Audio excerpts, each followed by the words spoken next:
जय भीम, मी राणी. स्वागत आहे तुमचं मिनी ब्लॉग मध्ये. तर आज मी खूप दिवसानंतर बनवली शेंगदाणे लावून वांग्याची भाजी. म्हणजे ना आमच्याकडे वांगेच नाही मिळत होते, खूप महाग होते, याच्यासाठी कोणी आणत पण नव्हते. खूप छान लागते अशी भाजी, शेंगदाणे लावून थोडी ग्रेव्हीची भाजी. आणि एक साईडला भात पण टाकून दिलेला आहे. आता म्हटलं चपात्या शेवटच बनवते. आणि आज मी बनवणार आहे पालकच्या भज्या. म्हणजे दुपारी मी पालकची भाजी बनवली होती ना, त्याच्यातूनच थोडी शिल्लक उरलेली होती. तर म्हटलं थोडा कांदा कापून याच्या भज्या बनवून घेते. तर मी आज तुमच्यासोबत पालकच्या भज्यांची रेसिपी शेअर करणार आहे. तर चला आता मी चपात्यांची तयारी करते. भज्या गरम गरम नंतर बनवणार मी. तर चला, वांग्याची भाजी, भात, चपात्या ते सर्व झालेले आहेत. आता मी पटापट पालकच्या भाज्या बनवून घेते. पालकच्या भाज्यांसाठी साहित्य घेतलेलं आहे: 1 वाटी बेसन पीठ, थोडीशी पालक, 2 लहान साईजचे कांदे, याच्यात आहे 2-3 मिरच्या, परत लसूण, अद्रक असं मी बारीक पेस्ट बनवून घेतलेली आहे. खाता सोडा आणि थोडस जिरं. आता याला सर्व मिक्स करून घेते.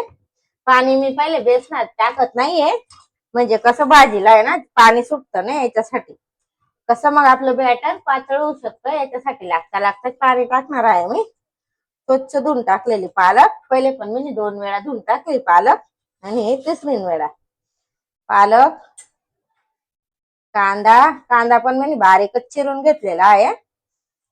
आणि हिरवी मिरची पण 2-3च टाकलेली आहे, कारण मुलं पण खातील म्हटलं, याच्यासाठी जास्त तिखट नाही व्हायला ना.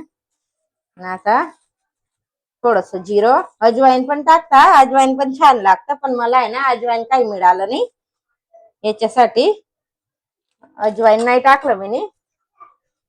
आता याच्यात थोडीशी हळद आणि चवीपुरता मीठ. तेल तर मी तापायला ठेवून दिलेलं आहे. कसं मग पटापट आपल्या भज्या पण तयार होऊन जाणार ना, असं. चला, याला पहिले बिना पाण्याच्याच मिक्स करून घेते, मग बघते किती पाणी लागतं किती नाही. तर याच्यात मी लागता लागताच पाणी टाकणार. कसं मी त्या दिवशी बनवले होते ना भज्या, तर माझ्या भज्यांचं बॅटर पातळ होऊन गेलं होतं. भाजी पण टाकून दिली होती मी पालकची, आणि पहिलेच पाणी पण टाकून दिलं होतं, याच्यासाठी ना पातळ होऊन गेलेलं होतं. म्हटलं आता तसं नाही करत, डायरेक्ट सुकच मिक्स करून घेते. लागता लागता पाणी टाकणार. कसं मग जास्त तेलकट होतात ना भज्या.